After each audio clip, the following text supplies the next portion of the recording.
Hey guys, it is Janess with Vaughn Family Farm, and I am finally making my birth vlog, birth video from Timothy's home birth. So this is our sixth child, my fourth pregnancy since we have two adopted, and I just wanted to share his birth story. His labor and the gestation, how long I was pregnant, was my longest to date. So by my date, I was almost 42 weeks. By my midwife's date, I think I was maybe a little bit over 42 weeks. I can't really remember. We don't do any ultrasounds, so we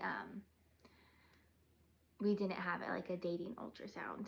So we just went by how it was measuring and, you know, your last period and all those things. So I started having contractions a couple days before he was born on October 24th, and I started having contractions like the 22nd, but not like major ones, like ones where, like, you know, like occasionally I'd wake up at night and I would feel them. So I knew that it was starting, but I never really count labor until I can't ignore it anymore. So the 23rd, I lost my I lost some of my mucus. No, I lost my mucus plug that night, and I was having consistent contractions. With my last labor, it was like I lost the mucus plug. I started having consistent contractions, and she was here really quickly. So my husband was much more proactive this time. He really wanted to make sure, because our midwives are an hour away, he really wanted to make sure that they made it. So all I have to say was, I went to bed that night thinking, I texted my midwife, I said I lost my mucus plug, but I'm just gonna go to sleep. Like, you know, I don't really think anything's happening. And then I started having consistent contractions, and my husband was like, these are 5 minutes apart. I really think we should call. And I was like, if you want to, we can call. But I was not very convinced that I was like that close to labor. But they were close, and this is how it was with my last. So anyways, he calls her around midnight. I think she gets to our house around 2 o'clock. Up until this point, I have not been checked at all in my labor or in my pregnancy or anything. I never really get checked. And so I asked her to check me, because I was like, okay, like, tell me if my body is doing anything. And so she checked me, and I was a 3, but could easily stretch to a 5 and 90% effaced, and baby was at a 0 position. So this was incredibly discouraging to me, and this is like something I wish I had not done, was had the midwife come in and been checked, because I think that set me up for the rest of the day. Like I said, I'd been having contractions a couple days before, and I like, this was the 23rd, the morning of the 24th, so he was born that day. But hearing that you are only a 3 but could stretch to a 5, I was super discouraged. I was very much like, okay, this is doing nothing. This is my 4th time doing this, and I literally just had a midwife check me, and I'm like not even really in labor, which I know technically, like, you are in labor, but in my mind, I'm like, every time I have been checked before, it's been like, oh, baby's head is coming out, right? So that was very discouraging. Okay, so all I have to say is, I wish I had not gotten checked, because getting checked made me feel like I didn't know my body, like I didn't know what was happening, because it seemed like I should have been further if I was getting checked. I don't know. So our midwife stayed until about 7 a.m. because, like I said, she was an hour away. During that time in the morning, I had more contractions where my husband had to get out of bed and like do counter pressure on my back. And I never had her check me again before she left at 7 o'clock, but she was like, well, you know, I don't think baby's really engaged. You can try pumping, or you can just go about your normal day. And I was like, I'm just gonna go about my normal day. This is what I've always done. I've always ignored it until I can't ignore it anymore. And so my husband brought our two middle boys who are 7 and 5, to my sister's house so that they could have energy, run around, do all of that.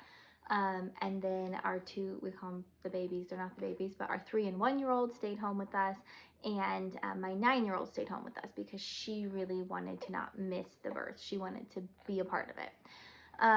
So we put Fancy Nancy on for our 9-year-old and the 3-year-old, and we took the 1-year-old with us. And we live on property. If you follow our farm, you know that. And so we just walked around the property, and during walking around, this was probably about 11. My husband brought the boys over to my sister's at like 10, yeah, and then we probably went for a walk around 11. And that whole time that he was gone at my sister's, dropping the boys off, I had maybe like 1 contraction, and that was very discouraging because I was like, look, I'm waking up again. The last couple days I had them through the night, and then I'd woken up and they'd stopped. So I'm like, great, I'm having contractions again, and during the night, and they've stopped. Like, how many days am I going to do this? So that was very, very frustrating to me. And so he got back. He's like, let's go for a walk. So we went for a walk, and during that walk, I had very intense contractions. I don't know how far apart, maybe 15 minutes apart. But in my head, I'm thinking, these aren't doing anything. I'm only a 3. These aren't doing anything. I'm only a 3. And so I was very discouraged. So we came inside about 1 o'clock, maybe 12:30. My husband was like, go take a nap. And I was like, I don't want a nap. Like, I don't want to lay down. Every time I lay down, these stop. Every time I sit down, these stop. And I don't want to keep going. Like, I was very emotional at this point. And so, and granted, this is like my longest gestation. Like I said, I'm over 42 weeks. I'm just feeling it. I had bad varicose veins this pregnancy. I had them in previous pregnancies, but yeah, I just felt so done. So done. And so all that to say is, he's like, no, go lay down. Like, I think that this would be helpful for you to lay down. And so, so I did. I laid down. Hey, I laid down, and I slept for a solid hour. I didn't have 1 contraction the entire time. And so, but I just like passed out because the last couple nights I had not had good sleep at all. So, so I passed out, took a nap. Around 2 o'clock I woke up. And maybe it was a little bit before. Maybe I went to sleep at 12:30. Things get fuzzy. Woke up at 1:30, and then my husband was like, okay, like, how are you feeling? And I was like, I did not have any contractions that whole time. This is horrible. This is not happening. And so he was like, eat some food. So he gave me, oh, that's a good burp. He gave me some carrots and raw cheese, and I ate that, and then I was like, okay, let's walk around again. And so we were walking around outside, and these contractions were intense. And every time I went to the restroom, I had blood. And so, but in my mind, again, I'm saying I'm only a 3 that can stretch to a 5. Like, this isn't doing anything. So, so then we walk around outside. My husband's like, I'm going to text the midwife and see. I don't want them, like, you know, it to be the middle of the night again. Like, let's see if they can come back today and check you before night. And so he texted my midwife, and she said, yeah, it's a great idea. We'll be there in an hour. This was like around 2:30. My husband said he like thinks that I was getting discouraged, because I was. And so he said to come, and she said, yeah, we'll see if we can give Jeanette any tricks to get baby to engage and, you know, really move things along. And because I haven't really been texting her saying, like, she knew I was having contractions, but they were intense contractions where I am like moaning through them. Funny side note, my 3-year-old, she was watching Fancy Nancy. We really don't do TV. We do family movie night, and on Sundays we do an Andy Griffith. But that's it for the most part. I mean, I'm sure there's exceptions and stuff like that, but we really don't use the TV because we just notice our kids' behavior drastically is better when we don't. Same with adults, right? When we're on our phone too much, we can get really crabby. So, but I had a Fancy Nancy on for them, and which my 3-year-old loves and my 9-year-old still likes. So, I was having a contraction, and she looks at me dead serious, and it was like, Mommy, I can't hear my show when you make those noises. Can you go? And I was like, thank you so much. Okay, yeah, I can go. So anyways, so 2:30, the midwife is going to be here at 3:30. Well, in that time frame, I still am having contractions. I send my sister a voice message checking on the boys, and just crying, being like, this is never gonna happen, I'm so discouraged. And she's like, saying, I'm praying for you, it is, it's okay. It's about 3 o'clock. I have a big contraction in our kitchen, which again, I'm like, I've had these big contractions, none of them have felt, that one did, I remember, felt like way more. And then I'm like, okay, I have to use the restroom. I'm gonna use the restroom. This is probably about 3:30. Yeah, they were supposed to be here at 3:30, but they weren't. They got caught in traffic, which is funny because we live out in the middle of nowhere, but there was like tree work, so there was traffic. And so they weren't here yet, and so I go to the restroom, and I have like a ton of blood, and I call my husband in, and he was like, oh my gosh, I'm gonna call a midwife right now. And he's a little bit nervous, and so I'm sitting on the toilet, and I don't know, it's probably been like 10 minutes, and then all of a sudden I start having like big contractions, and I feel like something just drops, and it was Timothy, it was him. And so he calls them, they're on speaker, it's like 3:45 maybe, and they're like, we're 10 minutes away. And then all of a sudden I'm like, I feel the head, like I feel his head. Granted, I'm like still worried that I'm not dilated because I have in my head that I'm a 3, even though all day obviously my body was doing what it needed to do. But this pregnancy, I had a lot more anxiety than I have ever had in previous pregnancies. I don't know if it's because it was my first one in my 30s. I'm 32, and I was just nervous about that. I know that that's not old, but I just was really nervous. And we had friends that had babies born with heart issues, and I had a lot of anxiety, and like giving this pregnancy over to the Lord a lot of times. I just was very concerned. So I think that also played into it. We also had Hurricane Helene hit when I was about 40 weeks pregnant. No, I wasn't 40 weeks. Maybe I was 39 weeks, somewhere around there. And we didn't have power, we didn't have water. And so I think that stress and anxiety also played into this a lot, just how I felt in labor and all of those things. So all I have to say, I'm on the toilet, I have this big contraction, and I had it in the kitchen, and then I like have a lot of blood, and then I feel the head. And my husband is so funny, so he tells them like, Janice feels like the head's coming out, and they're like, okay, we're still like 10 minutes away, we're caught in traffic. And he's like, oh, okay, well, see when you get here. And he goes to hang up the phone, and my midwife's like, no, can you just put us on speaker? And he was like, oh, sure. But he was just gonna hang up.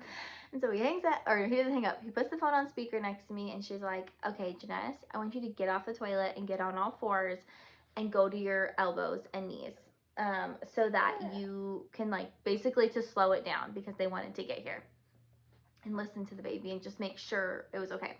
So so I do that, and I am like, it did slow it down, but I'm still having like intense contractions, like very intense contractions. So they get here at like 3:58.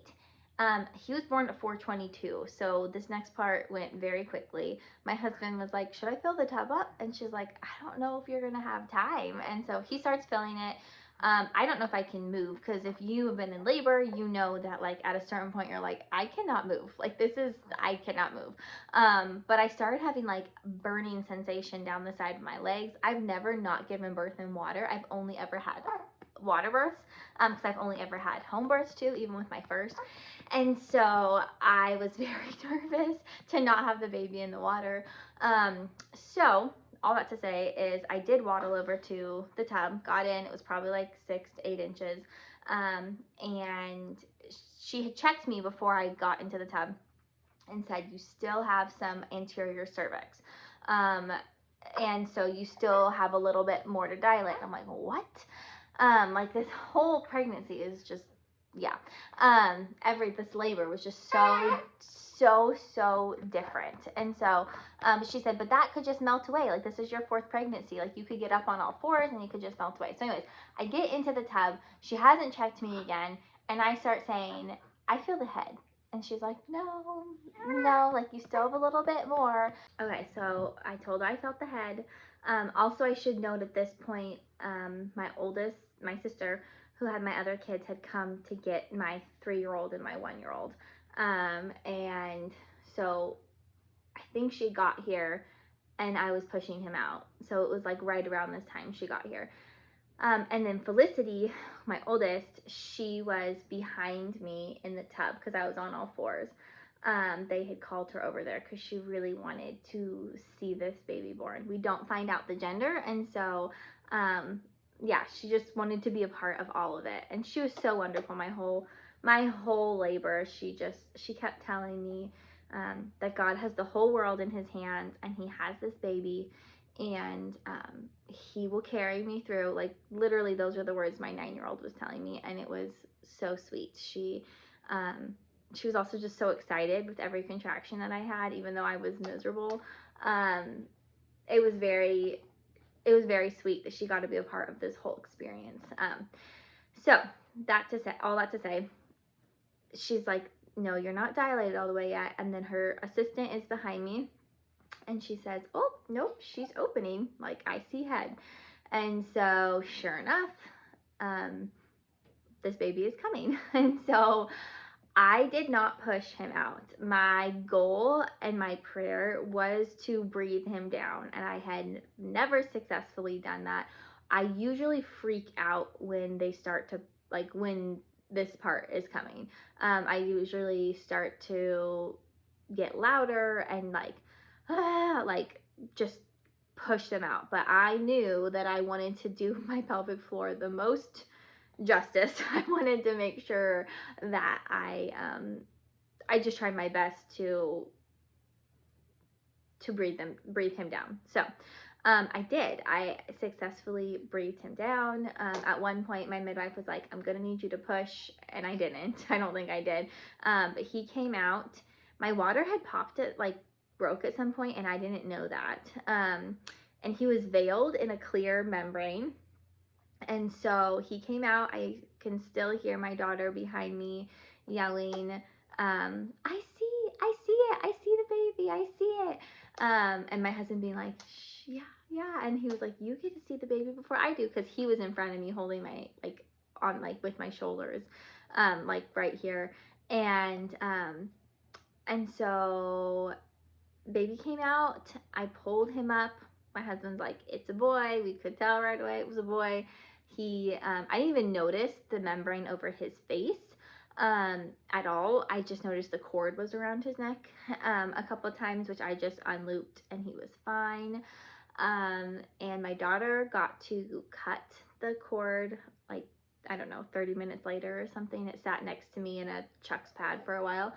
And yeah, that was pretty much it. So my active labor was like fast. Like once that happened, like I had that contraction in the kitchen, like he was born an hour later. So that part was very quick. But the part leading up to it, I will say, just for me, and if there are any future births, I realized that getting checked too early was very discouraging, like I said before. And so my only advice, if you're really wanting a natural birth and you're having a home birth or something, is like, just ignore it as long as possible, which is what I've always done. I've always ignored it as long as possible. But given my last two births, actually, they were fast. My husband just very much did not want the midwives to miss it, and I understand. I totally understand. But he came out healthy. He really didn't cry, and so she had to eventually he did, but he was pretty quiet. And maybe that's just because he's the sixth one. He's already heard so much noise in my belly all 10 months. But yeah, and he nursed right away. He did have severe tongue ties, which if you're on my Instagram, like I like pulled people on there, like what they've done. We have not revised them at all, and he's nursing fantastic. I know there's other issues that it can cause down the road, but we're going to take the approach we have with everything else and just see how it goes and continue to do chiropractor care for our family. And we'll probably do cranial sacral with him as well. We've done that with some of our other kids too. So yeah, that is the birth story of Timothy. He was 8 pounds 2 ounces after like 3 poops, so he was probably bigger. He was shorter than my shortest baby. He was 20.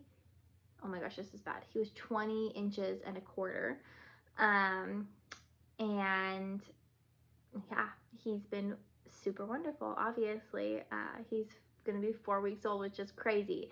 I'm sure there's details I am forgetting, but I think that is pretty much the gist of it. So my longest gestation and my longest labor, but I did it. And I feel like when you get to that point emotionally, when you're like, I'm so done, like when I was leaving my sister voice messages, like bawling, yeah, I was like coming up on transition, or like right at the end there, because that was like, 45 minutes to an hour before I had him. But like I said, in my head, I was like, oh, he's never coming. I'm still a 3. And my husband was looking at me and was like, you are not a 3 right now. And I'm like, yes, I am. I was terrified about going through the night again and having to like have another night like that. So thank you so much for listening to my birth story. And if you don't already, subscribe to our YouTube, even though you will get way more updates on Instagram, because I am more active on there. So thank you so much for watching.